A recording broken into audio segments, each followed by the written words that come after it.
সকালে ঘুম থেকে ওঠার পর থেকে ভালোই ছিলাম, কিন্তু হঠাৎ দুপুরের পর থেকে মনে হচ্ছে একটু ঠান্ডা লেগেছে। এই হালকা নাকটা ব্যথা করছে, তারপর একটু সর্দি সর্দিও ভাব। এমন শরীরের অবস্থায় মনে হচ্ছে একটু যদি কষা কষা চিকেন খাওয়া যেত, ঝাল ঝাল করে, বেশ ভালো লাগতো। তাই যেমন ভাবনা ঠিক তেমনই কাজ। এই যে সঙ্গে সঙ্গে একটু চিকেন আনিয়ে নিলাম, তারপর রান্না শুরু করে দিলাম, আর সেই রান্নাটাই আজকে তোমাদের সাথে শেয়ার করব। তার আগে ইন্ট্রোটা তো দিয়ে নিই। নমস্কার বন্ধুরা, কেমন আছো তোমরা সবাই? আশা করি সবাই খুব ভালো আছো, আর আমরাও খুব ভালো আছি। এই দেখো আজকে আমি তোমাদের সাথে শেয়ার করব চিকেন কষা রেসিপি। এই যে দেখো, তার জন্য এদিকে চিকেনটাকে ভালো করে ধুয়ে টুয়ে একটা ঝুড়ির মধ্যে রেখে দিলাম জলটা ঝরিয়ে নেওয়ার জন্য। তারপর আলু কেটে নিলাম, পেঁয়াজ কুচি কুচি করে কেটে নিলাম। তারপর একটা পেঁয়াজকে 4 টুকরো করে নিলাম, এটা পরে দেব, খেতে ভালো লাগে। আদা রসুন টমেটো, তারপর সব কিছুই কেটে টেটে নিয়েছি। তারপর মিক্সার করে নিয়েছি আদা আর লঙ্কাটাকে। রসুনটাকে করিনি, রসুন মিক্সার আমি কখনোই করি না চিকেনে, আমি রসুনটাকে থেতু করে দিই হামুল দিস্তায়। এ দেখো এখন চিকেনটাকে ম্যারিনেট করে নেব। এই যে চিকেন নিয়ে নিলাম, তারপর টমেটো, কুচি করে রাখা পেঁয়াজটাকে তো কুচি করে রেখেছি, তারপরও একটু হাতের সাহায্যে আর একটু কি বলে এটাকে, আর একটু কি বলবো, হাতের সাহায্যে আর একটু গুঁড়ো করে দিলাম। তারপরে এই যা লঙ্কা আর আদাটা যে মিক্সার করে রেখেছিলাম সেটাও দিয়ে দিলাম। তারপর এটার মধ্যে হলুদ দিয়ে দেব, তারপর জিরে গুঁড়ো, ধনে গুঁড়ো, তারপর লঙ্কা গুঁড়ো, তারপর লবণ, সব কিছুই দিয়ে দেবো। তারপর একটু তেল দেব, দিয়ে ভালো করে ম্যারিনেট করে ঢেকে রেখে দেবো। এই যে দেখো তেলও দিয়ে দিলাম, সমস্ত মশলাপাতি দেওয়ার পর তেলও দিয়ে দিলাম। তারপরে এই যে এখন হাতের সাহায্যে ভালো করে ম্যারিনেট করব, করে ঢেকে রেখে দেবো। ততক্ষণে আমি বাকি কাজকর্মটি সেরে নিই। যতক্ষণ না আলু টালু ভাজা এসব কিছু হয়ে যাচ্ছে ততক্ষণ এটাকে রেখে দেবো ঢেকে। আগে এই কাজটা সেরে নিলাম, তারপরে এখন কড়াই বসিয়ে দেবো চুলায়। চলো দেখতে থাকো তোমরা। আশা করি তোমাদের আজকের রেসিপিটা ভীষণ ভালো লাগবে। আর স্পেশালি যাদের হঠাৎ করে আমার মতো এরকম ঠান্ডা লেগে যায়, যা হঠাৎ সর্দি, তাদের মানে কিছু ঝাল ঝাল খেতে ইচ্ছে করে, তখন এরকম একটা চিকেন যদি হাতের কাছে কেউ বানিয়ে দেয় তাহলে তো একদম টেস্টের আর তুলনাই থাকে না। কিন্তু আমার তো যেহেতু নিজেরটা নিজেই বানিয়ে খেতে হবে, তো সেই জন্য আমি বানিয়ে খাচ্ছি। এই যে দেখো চুলা ধরিয়ে বসিয়ে দিলাম কড়াই। আর তেজপাতাটা ম্যারিনেট করার সময় দিতে ভুলে গেছি, সেই জন্য এখন দিয়ে দিলাম, দিয়ে তোমাদের দেখিয়ে দিচ্ছি। আর হ্যাঁ, দুপুরবেলা একটু আলু ভাজি করে খেয়েছিলাম, তো সেই জন্য একটু তেল রয়ে গেছে, সেই তেলেই রান্নাটা করে নেব। এই যে দেখো আর একটু তেল এড করে দিলাম। তারপরে এই যে আগে আলুটা ভাজবো, আলুটা একটু চাপা ঢাকা দিয়ে দিয়ে আলুটা ভেজে নেব। যেহেতু আলুটা আমি বড় বড় করেই দিই, কারণ আমার বর এরকম চিকেন রান্না করলে বা মাটন যেটাই রান্না করো না কেন, এরকম বড় বড় সাইজ করে আলুটা দিলে ও ভালোবাসে ভীষণ খেতে। তো সেটাই আমার অভ্যেস হয়ে গেছে, ও থাকুক ঘরে বা নাই থাকুক, আমি মানে চিকেন রান্না করলে এরকম বড় বড় সাইজেরই আলু দিই। সেটা আমার একদম অভ্যেস হয়ে গেছে একটা। তো এই দেখো ভালো করে হলুদ লবণ সবই দিয়ে দিলাম, ভালো করে নেড়ে চেড়ে এখন ঢাকা দিয়ে দেবো। লাল লাল করে একটু ভাজি করে নেব আলুটা। চলো তোমরা দেখতে থাকো, আশা করি তোমাদের রেসিপিটা ভীষণ ভালো লাগবে। স্টিমটাও একটু কমিয়ে দিয়েছি, এটা ভালোভাবে ফ্রাই হয়ে যাক। যেহেতু আমি আলুটা বড় বড় সাইজ করে কেটেছিলাম, সেই জন্য স্টিমটা কমিয়েই আলুটা ফ্রাই করছি। এই দেখো এক সাইড ভাজা হয়ে গেছে, এখন উল্টে পাল্টে আবার ঢেকে দেবো। আর ওইদিকে দেখেছো আমল দিস্তায় আমি রসুনটা নিয়ে নিয়েছি, মানে থেতু করার জন্য। এদিকে আলুটা ভাজি ভাজি হতে থাকুক, আর ওইদিকে আমি রসুনটাও থেতু করে নিই।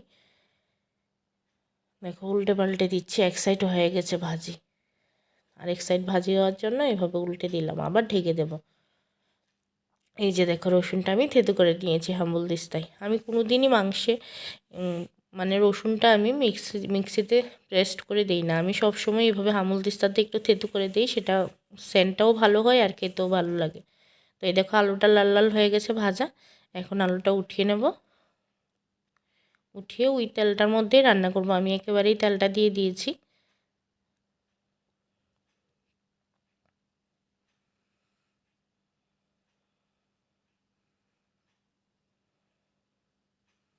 এই যে দেখো আলুটা ভাজা হয়ে গেছে, তোমাদের দেখিয়ে দিলাম এক ঝলক। তারপর ওইদিকে দেখো রসুনটা থেতু করে রেখেছিলাম, সেটাই এখন দিয়ে দিচ্ছি। এই যে তেলের মধ্যে রসুনটা দেওয়ার পর একদম লাল লাল করে রসুনটা ভালো করে ভেজে নেব। আর রসুনের স্মেলটা চারিদিকে ছড়িয়ে যতক্ষণ না যাবে ততক্ষণ পর্যন্ত আমি এটাকে ভাজতে থাকবো। দেখতে থাকো তোমরা। আর এত ভালো একটা স্মেল বেরোয় না রসুনটা তেলের মধ্যে দেওয়ার পর, মানে ভীষণ ভালো লাগে। সেই স্মেলটাই চিকেনে খুব ভালো লাগে, চিকেন মাটন দুটোতেই খুব ভালো লাগে খেতে। এই যে দেখো, নাড়তে হবে, না নাড়লে তলায় লেগে যাবে, পুড়ে যেতে পারে। তো সেই জন্য রসুনটা দেওয়ার পর নাড়তে হবে।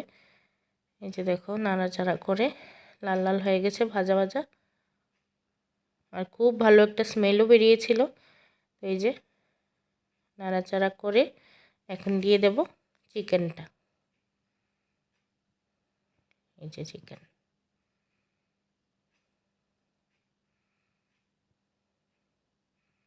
ব্যাস এখন নাড়াচাড়া করে ঢেকে দেব একটু। যে ভালো করে নাড়াচাড়া করে নিয়েছি, এখন ঢেকে দেব।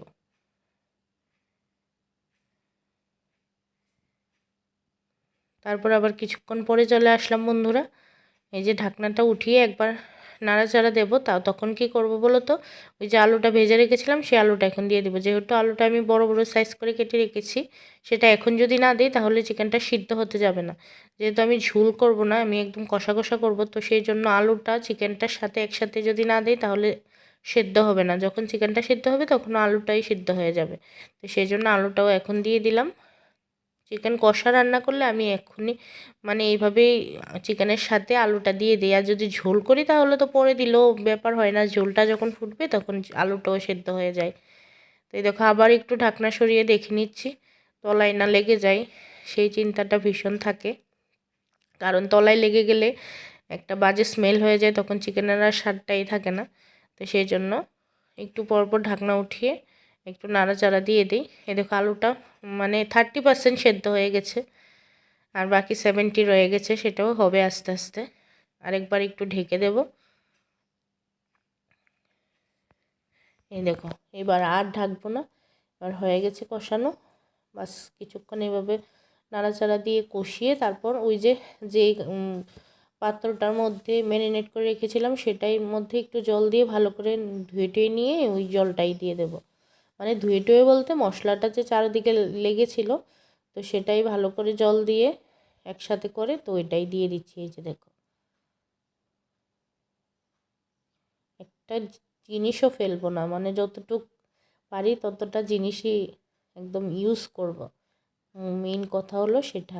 এই দেখো, দিয়ে দিলাম ঝোল। ঝোল একদমই রাখবো না, মানে জাস্ট আলুটা সেদ্ধ হওয়ার জন্যই এটা দিয়েছি। চিকেনটা মোটামুটি হয়ে গেছে, একটু বাকি আছে, সেটাও হবে, আর আলুটা সেদ্ধ হবে। তো চলো একটু ঢেকে দিই, ঢেকে দিলে রান্নাটা তাড়াতাড়ি হয়ে যাবে। রাত্র হয়ে গেছে অনেকটাই, অনেকটা রাত্র হয়ে গেছে বলতে ওই যে একটা কুড়েমি ভাব।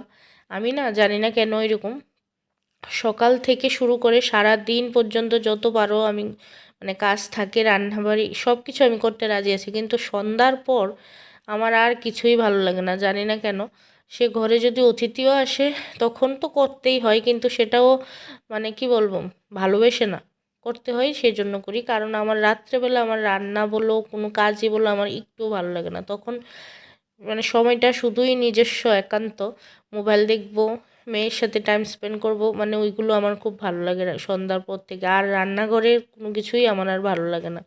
শুধু একটা মানে যতটুক না করলেই নয়, যেমন রাত্রে খাবারের জন্য তরকারিগুলো গরম করা, তারপর ভাত রান্না করা, ওইগুলো ঠিক আছে, কিন্তু এর বেশি আর একটুও ভালো লাগে না। এই দেখো, চিকেন হয়েও গেছে, তোমাদের সাথে বকবক করতে করতে পেঁয়াজও দিয়ে দিলাম, গরম মশলাও দিয়ে দিলাম। আর এইদিকে দেখো, চিকেনটা টকবক করে ফুটছে, কাছ থেকে তোমাদের একবার দেখিয়ে দিলাম। এখন গ্যাস বন্ধ করে দেব। আর কালারটা দেখো, জাস্ট ওয়াও, সুন্দর কালার এসেছে।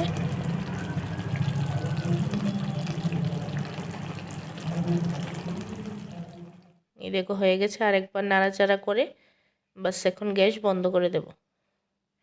এই যে দেখো, এখন একটা পাত্রের মধ্যে ঢেলে নিলাম, আর তোমাদের কাছ থেকে একবার ফাইনাল লুকটা দেখিয়ে দিলাম। এই দেখো কি জাস্ট ওয়াও, ধোয়াওটা গরম গরম চিকেন, আর কালারটাও দেখো জাস্ট ওয়াও এসেছে, একদম এরকম সর্দির মুখে জাস্ট জমে যাবে। টাটা।